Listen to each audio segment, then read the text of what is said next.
Good evening, everybody. Got it. All right, thank you.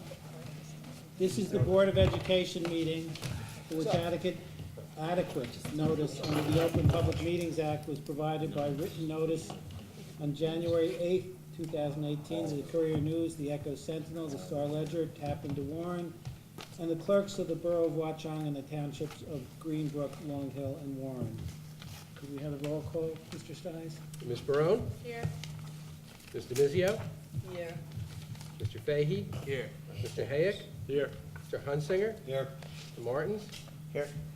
Mr. Morrison? Here. Dr. Shabilsky? Here. And Mr. Fallon. Yes. Please stand for the Pledge of Allegiance. I pledge allegiance to the flag of the United States of America and to the republic for which it stands, one nation, under God, indivisible, with liberty and justice for all. I will now entertain a motion in accordance with the provisions of the New Jersey Open Public Meetings Act, be it hereby resolved that the board move into executive session to discuss confidential personnel matters, a special education legal settlement, an ACLU legal settlement, and the CSA merit goals, after which action will be taken. It is expected that the matters discussed in executive session will be made public as soon as the need for confidentiality no longer exists. So moved. Second. All in favor? Aye. Okay, back in public session, we have some board correspondence. We do, Mr. President. We received a letter of interest responding to our advertisement for a board vacancy from Susan Ober. She is the person who happens to be running unopposed for the board for the November election. And the period closes for expressing an interest when, Tim? The period closes, and it's on our website, on September 17th at 3 p.m. And the idea is the interviews take place on October 2nd, and we have until October 16th to make that choice. So can we vote on the second? If we have the close on the second, so we wouldn't be, I'm sorry, we'd be interview on the second, can we vote that night?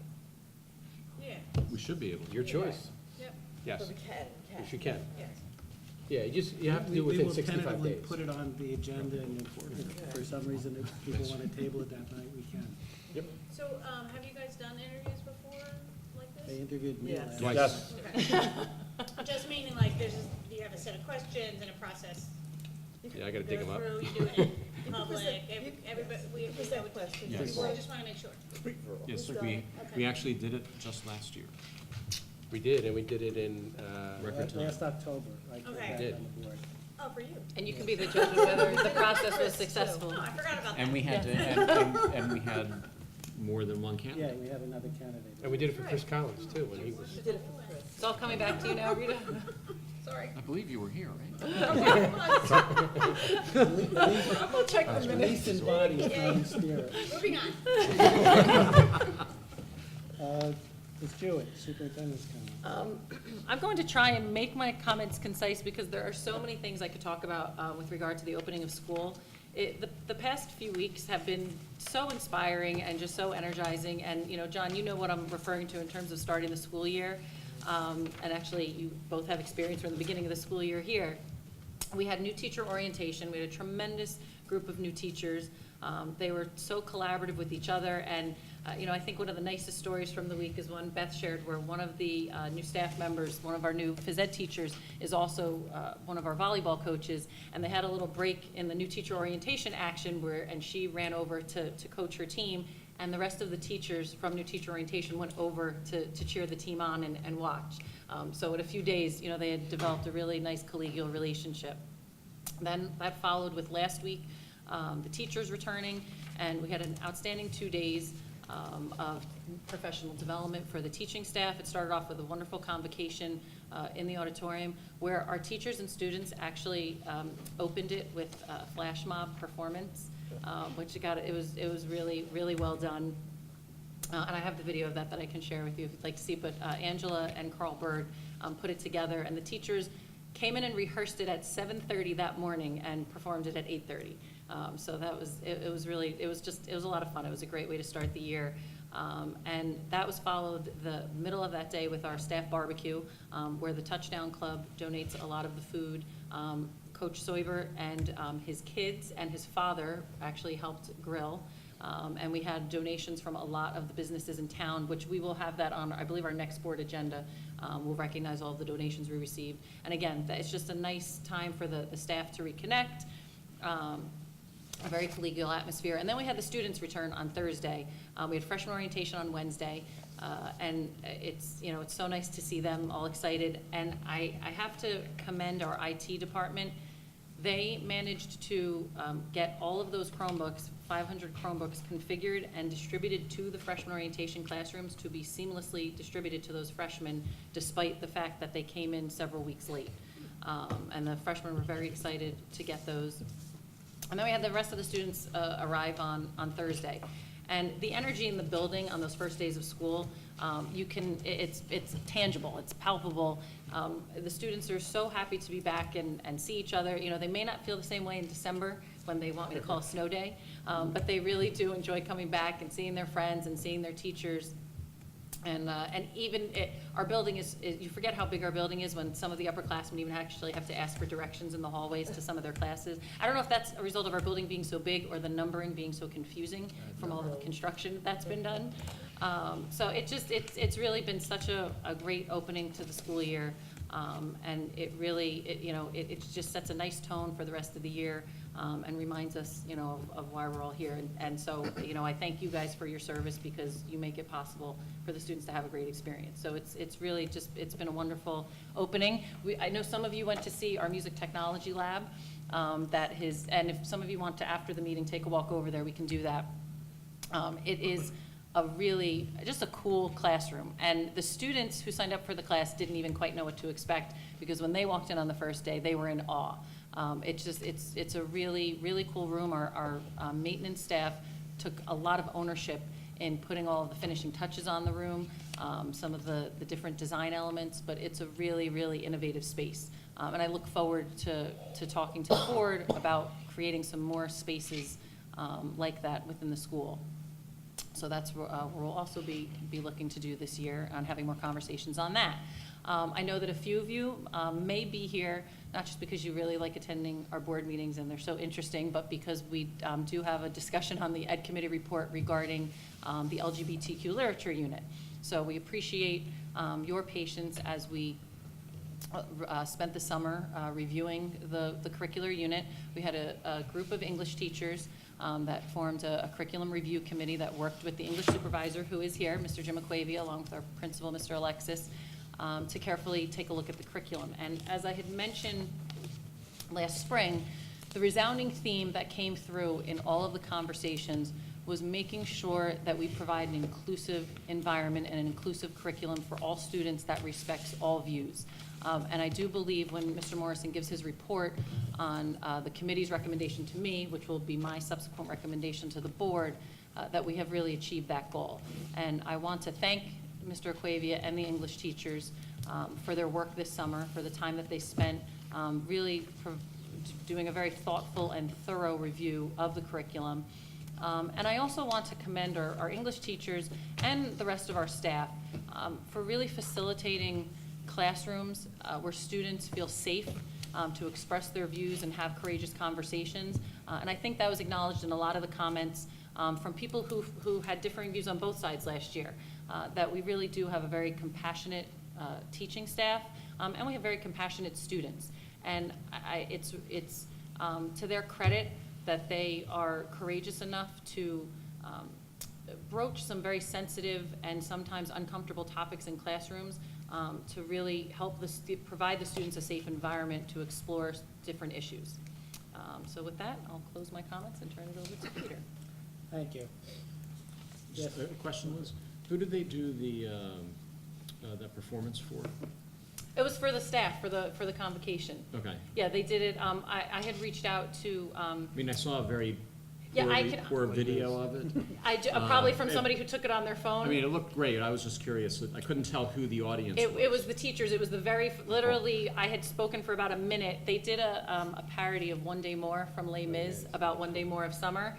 And so I had reached out to Angela over the summer and said, do you? And Oh, the and flag. yes, Oh, we yeah, had did the a flag. staff The flag member. was the best part. It was great, but so for the rest of you, and I Ken reached Carnes out to getting Angela and asked her if a few students might want, might be willing to come in and do a performance, just something to start the year on a positive note, and get the teachers, it's just something, really a nice thing to start off convocation with first thing that morning. And so she said, oh, I'll reach out to my Tri-M kids. I mean, it's the middle of the summer, so the kids are dispersed everywhere. And within that day, not only did Angela email me back, but one of the Tri-M students emailed me that night about how excited the students were to do their first performance. So then it grew into asking some teachers to get involved. We have a very talented staff. For any of you who've been to the talent shows or Dancing with the Teachers, and it actually seems to be concentrated in the history department. There's a lot of theatrical people in the history department. So I, got up there and said about one line, and then Carl Berg stands up in the audience with a microphone and starts singing One Day More, and then Angela gets up and starts singing.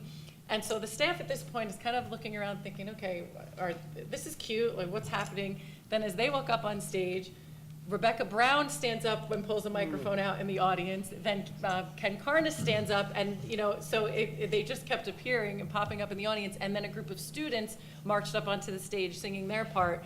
And there you had Laura Goodson in the front waving a flag in front of the stage. So it was really it was just really well received, and the staff had a lot of fun. So it was just a really nice way to start off the year. And they, the students practiced a little bit over the summer, but yeah, the staff learned it, that they had, Angela sent them practice tracks, but then they came in and rehearsed it together for the first time that morning. So I'll send you, I just got the video actually from Nick Denizio today because I asked him to record it, so I'll share that with you guys if you want to see it. But it was really well done. I mean, they pulled it together tremendously. And I have to say, the students are amazingly talented, and they all got up extra early on one of their last days to sleep in. So that was really, really nice of them to perform for their teachers, which says a lot. It's a credit to the teachers that the students wanted to do that for them. And the teachers, some of them have amazing, amazing voices. Yeah, so it was quite a lot of fun. Thank you. I'm done now. September 11th is a difficult day for me due to the loss of my brother, and for fellow board members for loss of very close friends, and for other people for tremendous loss of close friends, relatives, and others that day. I just ask that we observe a moment of silence in memory of.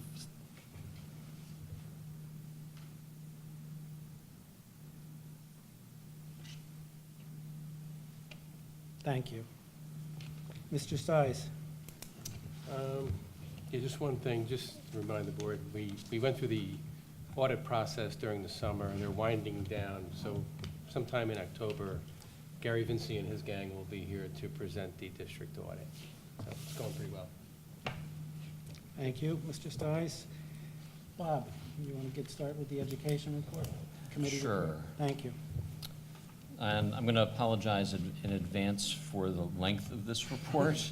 It was a packed agenda with, some very important items that I want to make sure we don't give short shrift to.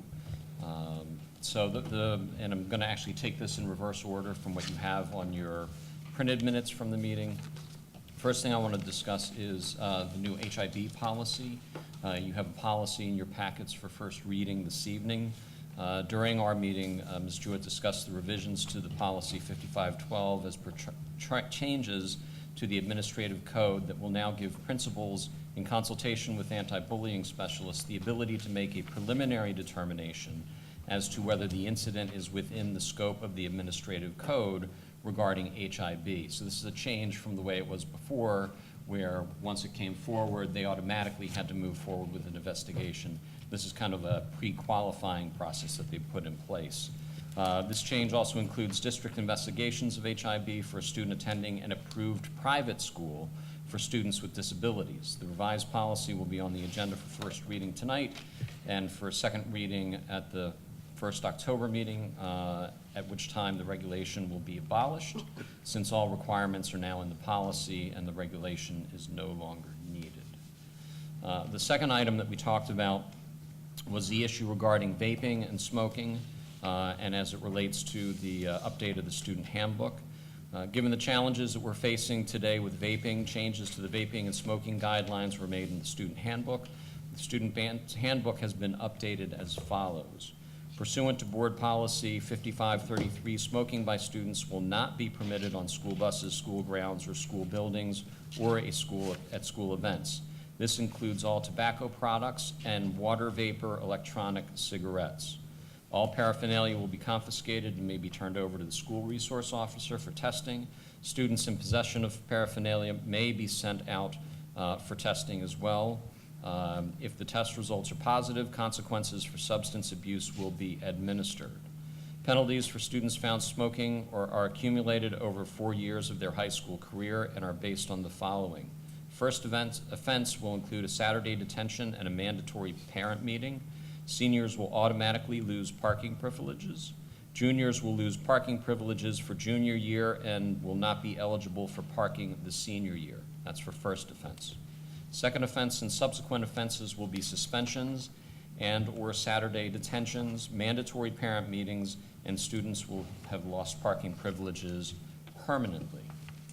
If we have questions, should we do per section? Or We can do that. Why don't we do it per section? Okay, so I have So, just a question. question on this handbook. So this is for tobacco products only, right? So like, or is it also, because I know there's vaping where they use like, I don't know, incense based, it's not a tobacco product and it's not a illicit substance. But it's still, yes, it's any It's a water- vaping, because actually, that we are having, we're setting up a presentation for parents where the Juul company is going to come in. I attended a very eye-opening presentation on this last year. Just because it doesn't contain tobacco, those substances are not approved for inhalation. They're approved Okay. for, so if you eat them, you're fine. If you inhale them, it does serious damage to your lungs. They compared it to popcorn lung, the folks who worked in the popcorn factories. Eating all of that was fine. When they were inhaling it all day, they ended up having serious issues. And so we want to educate everyone that, because Yeah. parents do think just because there's no tobacco in it, that it's safe, and it's actually very, very harmful. Right, well, because when you read this, it says, so in terms of having a water vapor electronic Right. cigarette, it doesn't necessarily have to have tobacco in it for it to be confiscated and for you to get a detention? Correct. Okay, Right. all right. Mhm. And then the students in possession of paraphernalia may be sent for testing, that's based on suspicion or whatever, right? Exactly, we're not going to automatically send them out, but if we have reason to, we also can test, if we find a substance in the device, then we will send them out for testing. Okay. Great. Were there any questions on the HIB policy? Great.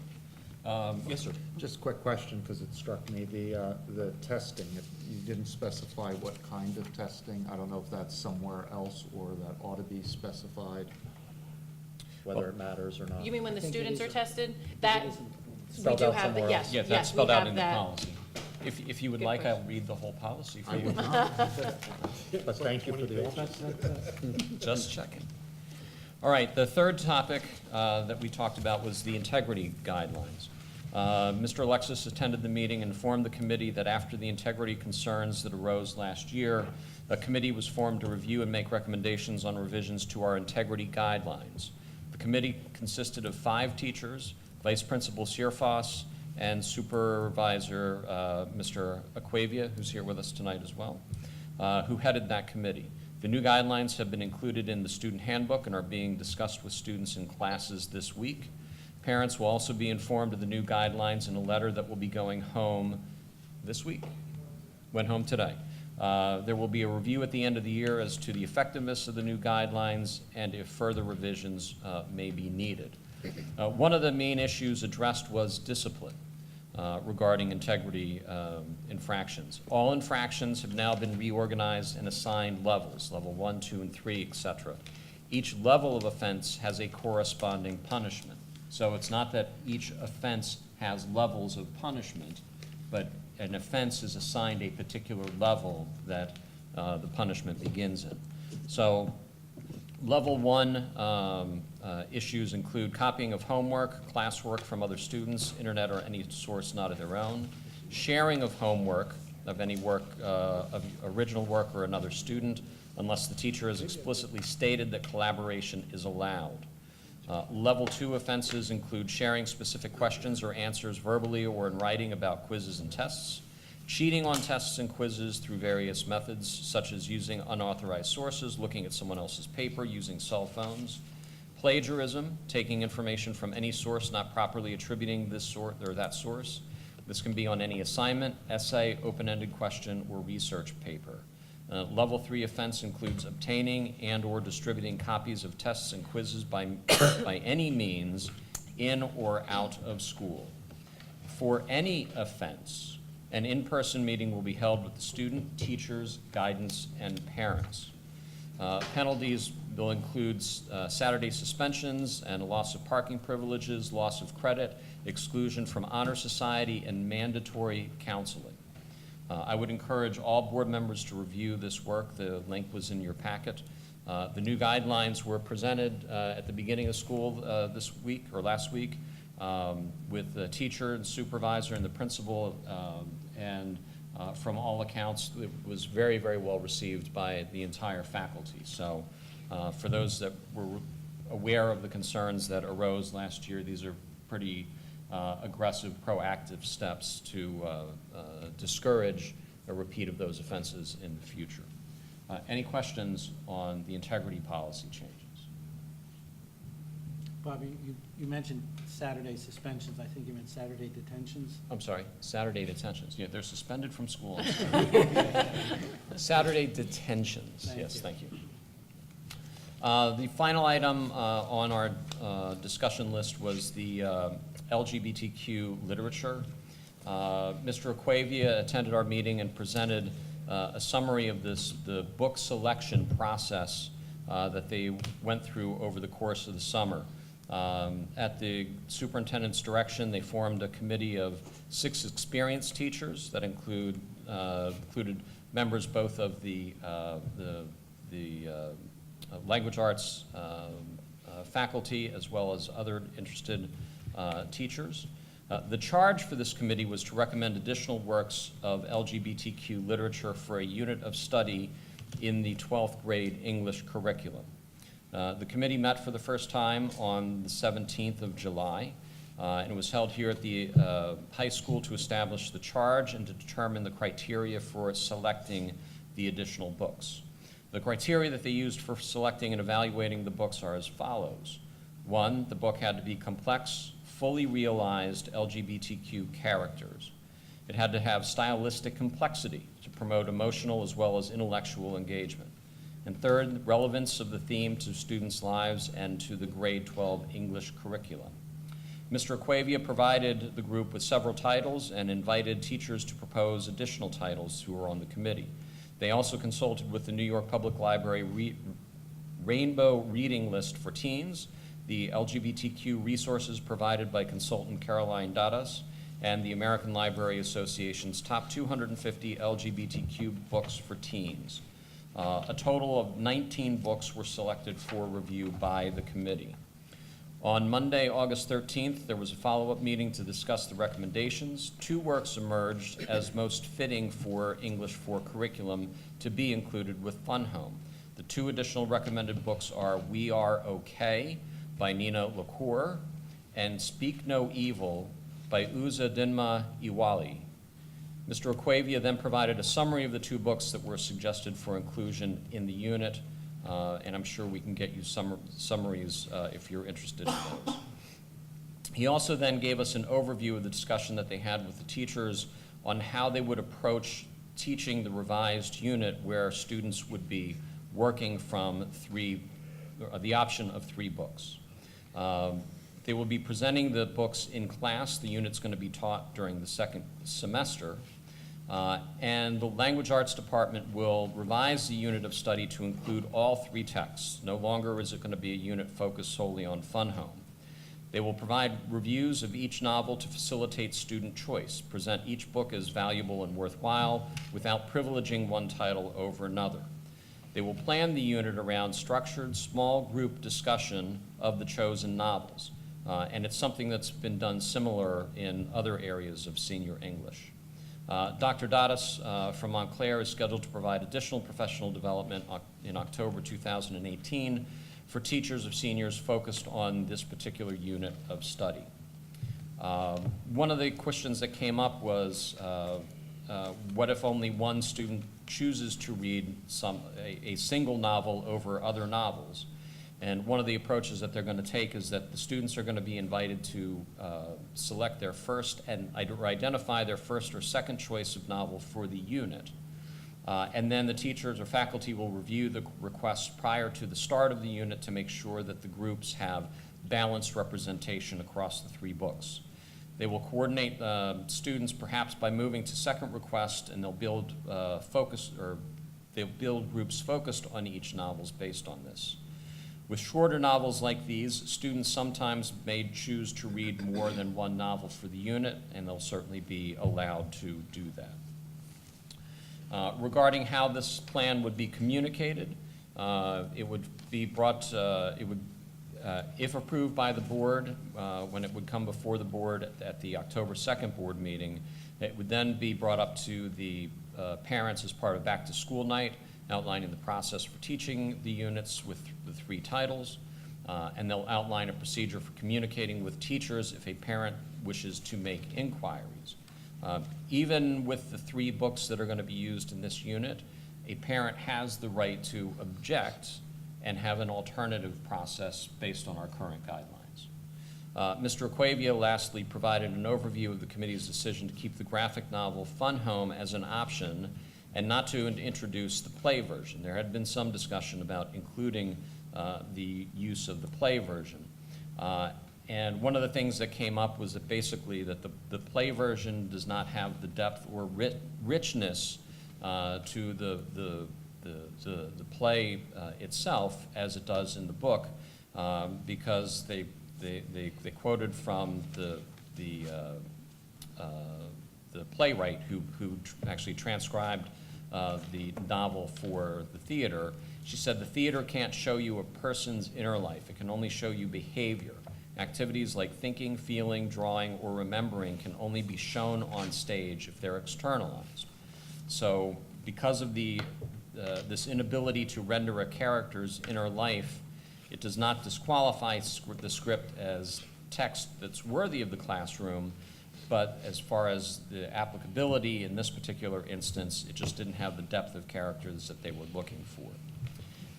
The majority of the Education Committee, after our discussion, then agreed with the recommendation from the committee and is recommending the approval of this process by the full board on October the 2nd. One point that Mr. Acquavia made very clear that I think is worth remembering, that this is not a unit to teach LGBTQ. This is a unit to teach literature. And the point is providing different texts, different literature, different ways to explore literature through different topic areas. This particular topic area happens to deal with LGBTQ. Mr. President, that concludes my report. I would welcome any of the other Education Committee members to add additional comment or color if they so wish. The only thing I wanted to indicate was that all of the books also have different points of view and different types of other cultural implications, whether it be growing up in New York City or growing up as an immigrant or other types of issues that students growing up might have to deal with. They don't necessarily just deal with the idea of having to grow up LBG, yeah, I can't even say it. Thank you. So I just thought that was an important point. Yeah, and I think to that point, one of the books, and maybe Mr. Acquavia can speak to this a little bit further, but I believe one of the books that we talked about, or one of the books that they're recommending, it talks about specifically the experience of an immigrant student and the challenges that an immigrant student was facing on a variety of levels, not just those things that related to his sexuality, although that was part of it, but also they talked about the dualities of dealing with issues of, old world versus new world, struggling with, gay, being straight, struggling with race and ethnicity in that same context within, a differing community. So there are all of these different, kind of dual complex problems that are contained within the character of this one particular book. So I think that, part of what they're talking about doing, and I think part of one of the things that Mr. Aquavia focused on is that there needs to be depth and richness to the characters that are contained in these books, and that's what they were striving for when they went to make the recommendations for these. Mr. Mizio, do you have any comments? No, not at this time. And I had one other recollection from the meeting, and I discussed this with Bob, but I will, since I wasn't taking notes, I'm going to ask Mr. Aquavia to comment on it and tell me whether or not it's true. But my recollection was that in response to certain questions asked by members of the committee, he did also indicate that his committee looked independently at Fun Home again this summer and the decision whether or not it should be included in our curriculum, and that they then concluded again that yes, they think that it should be, so that the option of not having it in was considered. Is that part of what was done? Thank you. Anybody else have any questions for either Mr. Morrison or Mr. Aquavia? I do want to make a comment. I think since we will be voting on this at our next meeting, I would hope any board member that has any questions would reach out to a member of the Education Committee. I would welcome any questions that you have, please. We will, and just as a follow-up, we do have quite a bit of other revised curriculum to be approved from work that was done over the summer, but that will appear as a preview item on the October 2nd agenda. We will review that at our next Ed Committee meeting, but that won't be on for approval. This will be on for approval because we want to get it done before back to school night, so just to avoid any confusion. So this is a quasi preview. Yes. Okay, personnel. That was We executive. covered inside, okay. Operations Committee. Dr. Shabilsky. So thanks, Mr. Fallon, for drafting me for this You report. didn't move quickly enough. So at the August 21st meeting, you had a verbal presentation from Mr. Stiles about the operations meeting immediately before that board meeting. Those are the committee minutes that you have in your packet. Just for those who are not at the last meeting, in summary, we talked about the surplus that the district saw at the end of last year, as well as extraordinary aid and how that money is being allocated for the following year. We talked about the gym renovation project in 7 and 8 and how there is the potential of combining an air conditioning addition to that and an alternate bid that does not obligate the board to be presented at some point in the future. Ms. Jewett had already talked about the music facilities as well as the Chromebook status, which were the last points of discussion at the last meeting. And the one that carries over to this meeting is the interview of the brokers. So we had RFPs for 3. We chose to interview 2. Those interviews happened immediately preceding this meeting. And based on those interviews, the committee has a unanimous recommendation for one of those, knowing that there are those of you who are not obviously at that meeting and we don't have minutes to present yet. Depending on what your comfort level is, if you would like to see both of those proposals, we are under no obligation to vote on it at this meeting. We are prepared to do so if the group would like to do that. In summary, the 2 presentations were somewhat similar. The cost of one was about 1/3 more than the other on an annual basis. And I think our group took into account longevity of and breadth of experience, as well as track record of success in making the recommendation that we would. So depending on how much depth you want me to go into now versus getting the packets individually, reading them yourselves and asking questions, if you'd prefer to defer this to the next meeting, I leave it up to those not in attendance. We're voting on this tonight. Well, No, we can. We're not yeah, obligated to. We're basically asking, the 4 members of the operations committee are content to recommend unanimously one broker, and if it's the will of the rest of the board to vote on it tonight, we could vote on it tonight and get them in place. If the rest of the board is more comfortable waiting and getting more information, getting the minutes out from our meeting, then we'll put off the vote until the October 2nd meeting. Mr. The only, I'm before sorry. you ask your question, the downside, because that's probably what you would want to know of waiting and having an opportunity to review it, is that Ms. Snyderman is going to be facing at least an extra period without a broker of having to deal with some issues that the broker would ordinarily handle. Now, if you remember, we decided to go without a broker for a period of time in order to get the RFP out and review all of that stuff. As soon as we make a decision, the broker is on the ground running, taking care of a lot of business that we're currently doing internally. So really, the only downside is some extra burden for a little bit longer. Mr. Morris? So, given that we have the potential opportunity to decide this evening, can you provide us with, more details and more, who they are, what was the value, Do you want Tim what's to do the it? pluses and minuses, and, that Just- would- I'd be more comfortable Sure. voting tonight with more detail. So to be sensitive to being less than familiar with what I am or not allowed to say, I'm going to let you give the details of what I know you know is permissible. So we received 3 RFPs. 2 were very clearly, they stood out. One is our former broker, Brown & Brown Advisors, who you're all familiar with. The other one is Centric. Lisa can't hear you so well. Microphone. My apologies. Is that better? Yes. All right, so Brown & Brown was one. Their price for this year was $80,000 in the RFP. The second one was Centric, who is actually doing business as Centric, but they are Grinspec. And their price was $60,000.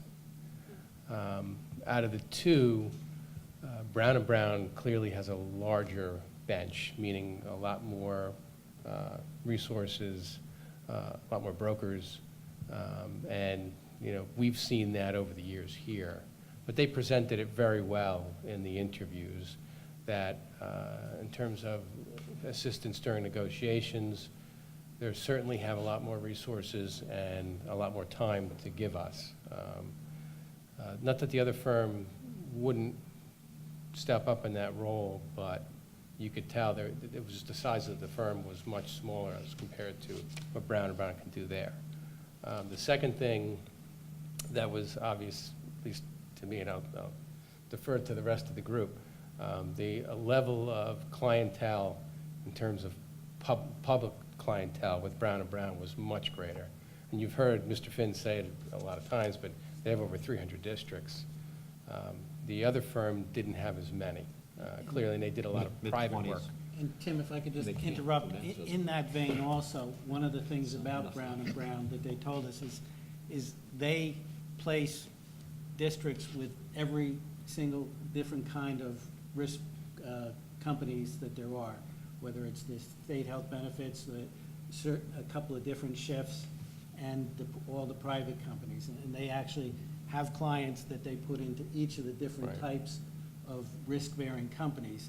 That becomes important to us when we're a district that in the past has achieved substantial savings by being able to move around among those different risk takers, the insurance companies.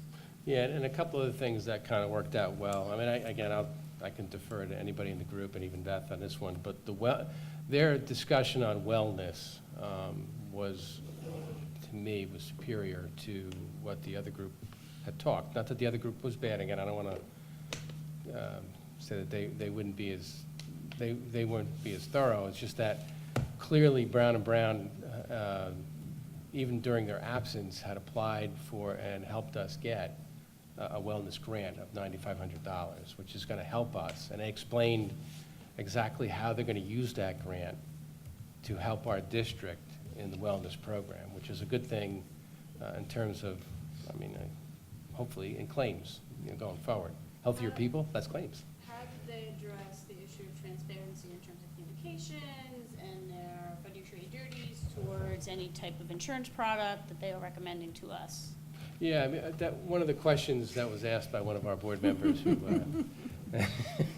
we did ask about, things that you have done well and things that you haven't done well. And the admission was that there was a communication flaw, certainly, and they wish they would have done that better. In terms of their focus, when we moved to the SHIF, was on the movement of the pharmacy, as opposed to the 80/20 out-of-network piece that was missed. And they did, really admit to that was not a great communication. And what Jim said to us at the time, as we discussed it, when Greg asked the question, he admitted it. We spent a lot of time last year, and we're making a decision focusing on what pharmacy benefits are going to be different, how big they are, but spent almost no time on the people who are going to out-of-network. And Right. he said, so what we would do to make sure something like this doesn't happen again is if we're making another change, make sure they sit down and discuss multiple examples of all the things that could change. Is that right, Greg? Correct. Yeah. The other thing that I would point out, and it depends on your comfort level of the difference in price, but to put the difference in price in perspective, it really represents probably less than 2% of the annual savings that we've seen over multiple years of maintaining an increase in costs that is very, very manageable for the district, that having been in other places is very, very difficult to achieve. Extremely. So to me, the cost difference is meaningless given the amount of savings that we've already seen over multiple years. And those savings, just before I get to your question, Bob, over the years that Brown & Brown has been here from 2015 until now, overall have been less than 2% a year. And in the environment that we've all lived with on boards where 14-15% is normal, they've frankly been close to phenomenal. Bob, you have a question? So then, how long is the agreement for? 1 year. Oh, it's just for 1 Yeah, year? the RFP, I always do it as 1 year with an option to renew for 2 more.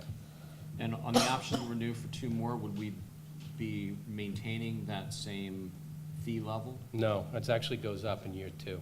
Does it Because go back up to where they're, the? Where it was in Because the- it used to be The 96,000, right? 96,000. It goes correct. back to the 96 Okay.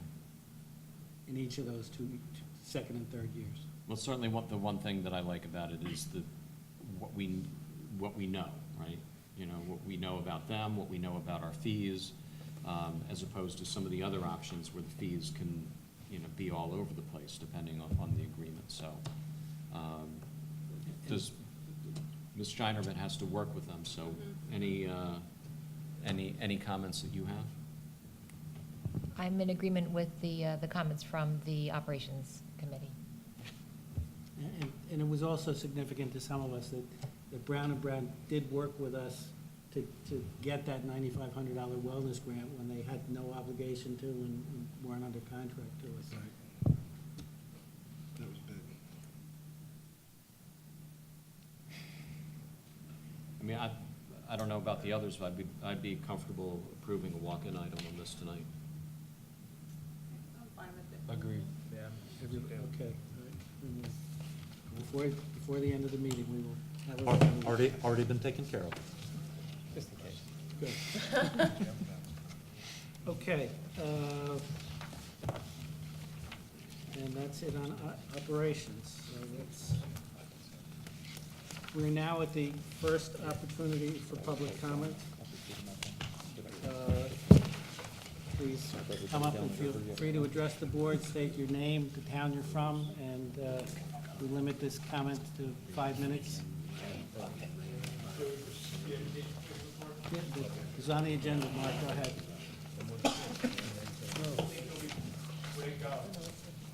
Mark Vichy, Warren Township, if I have to say that. So I had something to deliver, but also I had questions on the Education Committee report, so I'll try to make it quick. I Googled what a school board does, and the first line that came up, first hit, was the National Association of School Boards, which said key point, the one key point was a school board represents the beliefs of the community, So you're probably aware, we circulated a petition. There's approximately 650 signatures here that simply said, we're offended by the images.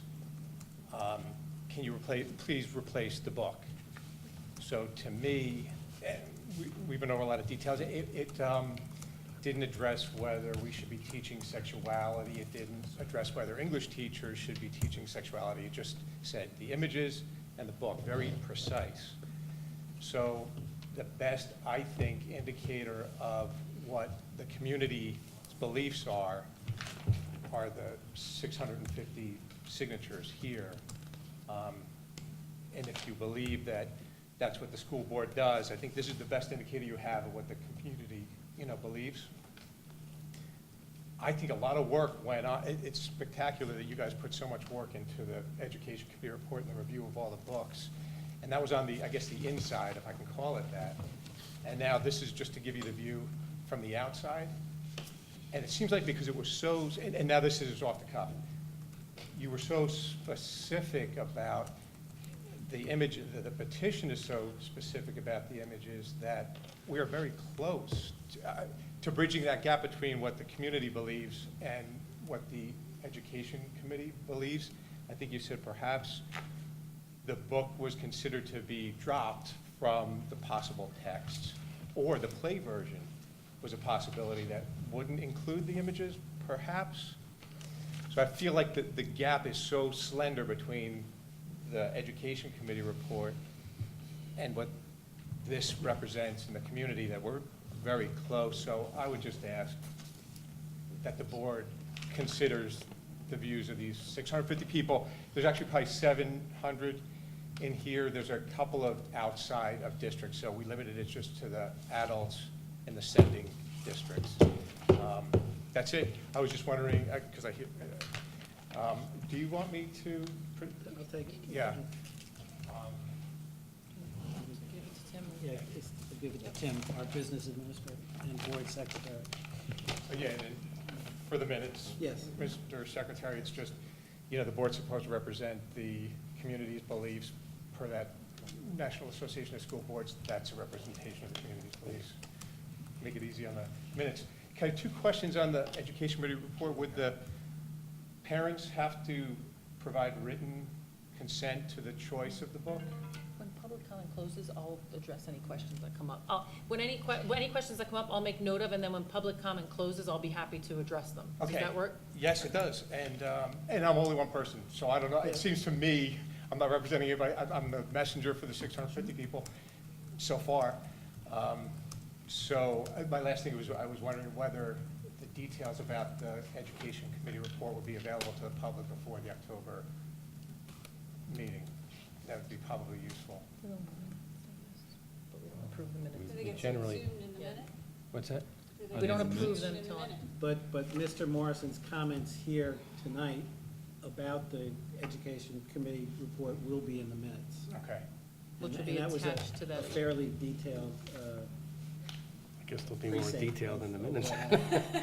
When did the YouTube videos, when did they upload it? That's another thing that the public. It gets uploaded usually within a week, I think, that it can be viewed. The minutes are approved, At the next they'll be meeting. approved at the next meeting, Next which means meeting. there'll be an attachment to the next agenda, correct?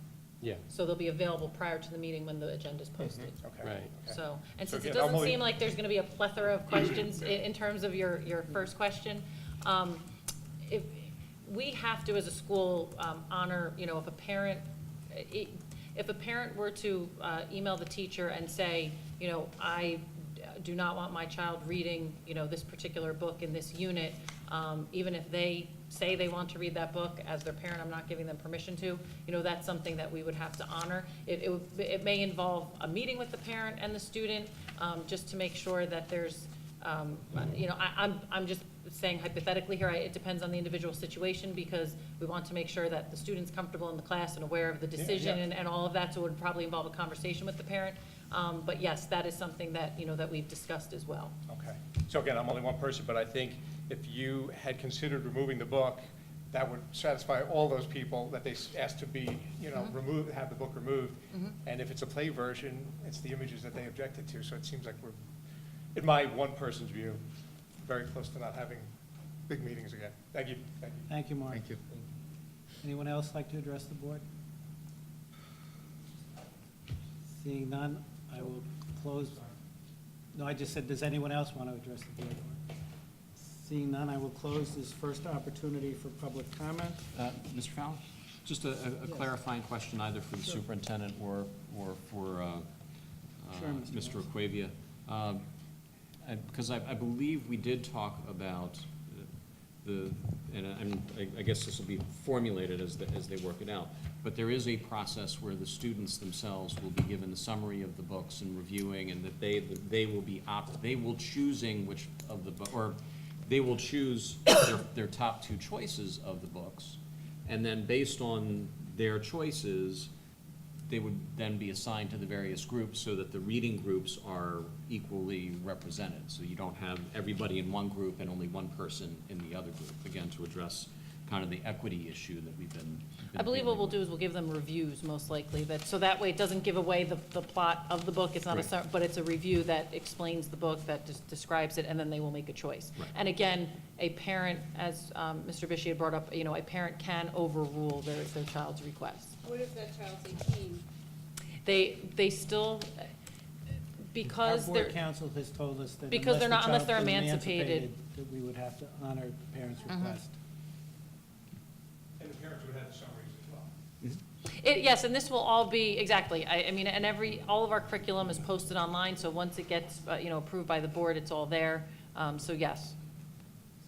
And I'll also remind you that the reason we're on this schedule is for this to be able to be presented at back-to-school night, so the parents will. And any questions about any book in the curriculum can certainly be addressed with the teacher for a parent who wants more detail, or with Mr. Acquavia. That's, that applies to anything in the curriculum, and obviously for these as well. Okay. We are now at, I need a vice president. An election of a vice president. I'd like to recommend Rita Barone for the vice president position. Second. Okay, anybody want to nominate anybody else? No. I move to close nominations. How do we do this, Tim? Can we do a voice vote? And by the way, we checked, and the Greenbrook Sending District since January has Yeah, the right to vote on it. Absolutely. Whatever you guys want. All in favor? Aye. Opposed? Abstentions? All right, Rita. Let's go. Okay, move.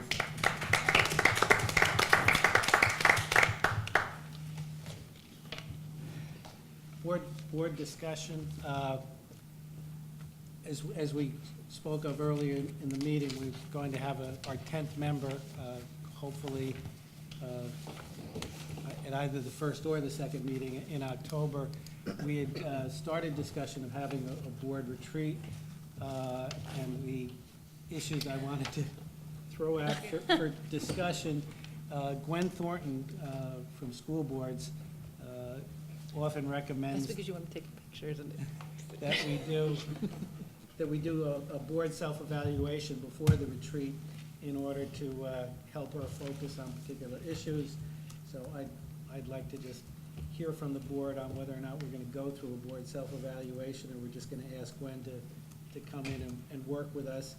And then the second thing I'd like to have board discussion on is, do we go ahead and try and schedule the board retreat for after the time when we anticipate we'll have our 10th member? And are we generally in favor of trying to find a separate meeting night to have the board retreat rather than try and jam it into a meeting where we've got to do all our other business? First to say separate night, and after we get a new member. Yeah. As far as when. I agree. I'm going to interrupt this discussion just for a brief moment. I just want to let our administrators know that if they would like to Yeah, leave, Oh, yeah. that Thank they you very much can. for coming tonight. You're fine, I just, It's because I know it's sometimes awkward to get up in the middle of a Yeah. discussion, so, okay, continue. But in terms of the board self-evaluation, do you, I mean, I always found it was very useful in Long Hill to go through that process and answering it, you know, the same anonymous sort of way that we do the superintendent evaluation. You know, you can make it as anonymous as you want by using capital letters and punctuation, so that people can't like necessarily say, well, I'm the one that's all caps, or I'm the one that's not all caps, right? And I think it gives, you know, being through that with a New Jersey School Board Association facilitator, it gives them the ability to kind of like compile it and be like, and try to facilitate any type of issues that the board is having, and I just think you become more functional as a result. Yeah, and I personally agree with Rita, and I'm sort of balancing it with my distaste for doing another evaluation. Well, since we've been asking to do this for several years and we've never been able to get it over the hump, I hope that we can get it over the hump this time. Okay, then what I will be doing is, before Friday, I will be sending out the links to the self-evaluation tool, which is on the New Jersey School Board's website, and then I'm gonna be giving us fairly short deadlines, so that we have responses back, if not by the end of September, by the very beginning of October, so that Gwen can then get to work and give us some dates that she's got available, so that on October 2nd, we can talk about dates. Do we want to talk about potential dates now, or do you want to wait until a second? I think It's we gonna need be- Gwen's availability. It's really going to be driven by Gwen's availability. Yeah. And, I mean, we can send out a doodle or emails once if we get Gwen's availability in the next week or so. So Yes. as long as everyone responds. And if you just set forth, how do you see this happening? What is the agenda? So we'll go over self-evaluation, what else are we doing? What else would be? Board goals. And we are doing board goals, Yeah. that is all gonna be done that night, all right? Right, so it should be a separate night, that's why. Yeah. Yeah, I said, right. Should Or only s- take or like Saturday. 2 hours, maybe. I mean, that's all we used to do, 2 hours. We could do it in. Board retreat? So then, if we are, assuming we interview a candidate on the second, the intent would be to sit the candidate on the second, so that we could accelerate. I'm looking at how do we accelerate this process so that Yeah. we're not dragging it into November, November December, or yeah. December or, And we don't, obviously, she won't be doing a board self-evaluation, because she just got on, but, you know. yeah. Assuming we only have the Yeah. one candidate. I got away with not doing it last year. Nobody did last year. No, because we didn't, yeah. Anybody else, Greg? It would just seem to me the rate limiting step is Gwen's availability, so Yeah. get that out to everybody Okay. in advance of the meeting so we can finalize a date. I'll on reach out October and 2nd. copy you. If you do- yeah, and then I so can just she send email respond to everyone. both of us, and we'll get it right out. Yep. Okay. do that. Just trying Agenda, to avoid Monday nights. yes. Agenda items.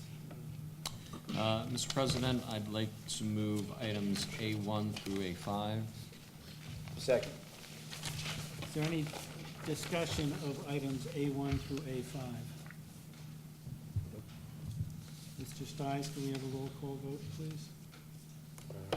Just a reminder, the school board's trip, oh wait, that's D. That's Never D's. mind, That's D's. never mind, sorry, Let's try. I got you covered. getting ahead of myself. Okay, Ms. Barone, Yes. Ms. Demizio?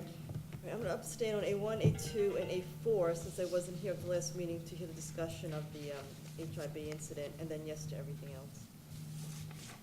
Okay, Mr. Fahey? Yes. Mr. Hayek? Abstain on A1, A2, and A4 as well, wasn't not here, and then yes on A1, actually A2 and A5. Okay, Mr. Hunsinger? Yes. Mr. Martins? Yes. Mr. Morris? Yes. Dr. Shabilsky? Yes. And Mr. Fallon? Yes. Okay, motion's carried. Mr. President, I'd like to move items A6 and A7. Thank you. Second. Thank you. Is there discussion of resolutions A6 and A7? A6 is 2 separate resolutions? It's just one full resolution, or should it? It's for, it's for one student, so Okay. that's why there's Right. 2 parts to it. Right. Right. Okay. Mr. Stiles, could we have a roll call vote, please?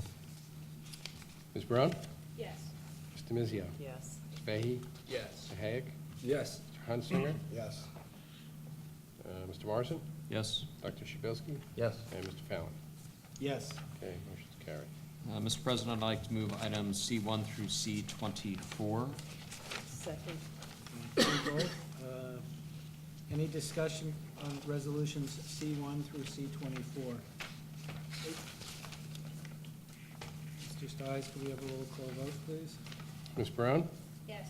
Mr. Mizio? Yes. Mr. Fahey? Yes. Mr. Hayek? Yes. Mr. Hunsinger? Yes. Mr. Martins? Yes. Mr. Morrison? Yes. Dr. Shabilsky? Yes. And Mr. Fallon? Yes. Motion's carried. Mr. President, I'd like to move items D1 through D12 and D15.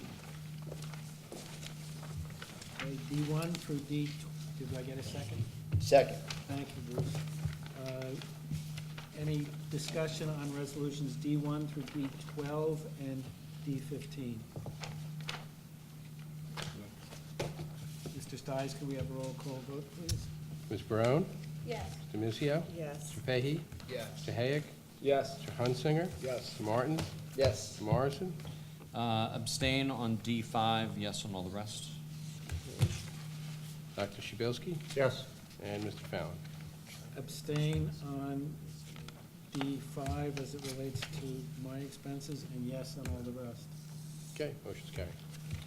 Mr. President, I'd like to move items D13 and D14. Second. Thank you, both. Any discussions of resolutions D 13 and 14? Mr. Stiles, can we have a roll call vote? Ms. Brown? Yes. Mr. Mizio? Yes. Mr. Fahey? Yes. Mr. Hayek? Yes. Mr. Hunsinger? Yes. Mr. Morrison? Yes. Dr. Shabilsky? Yes. And Mr. Fallon? Yes. Motion's carried. We're now at the, thank you, board members, for those action items. We're now at the second opportunity for public comment, which is not limited to agenda items. If anyone would like to address the board, please step forward and state your name and the town you're from. And again, comments will be limited to 5 minutes.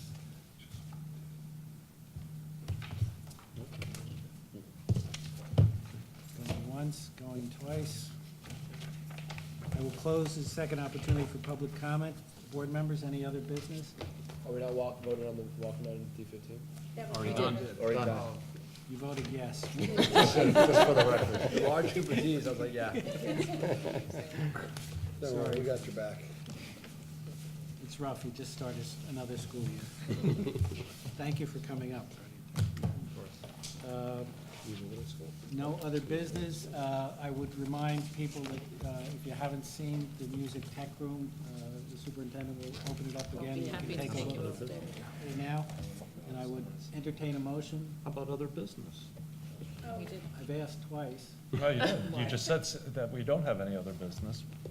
Do you have other business? Well, I have, of course, that's why I'm bringing it up. I thought I asked board members if there were any other business before that, I so, don't know, but I'm often mistaken, so do we have any other business?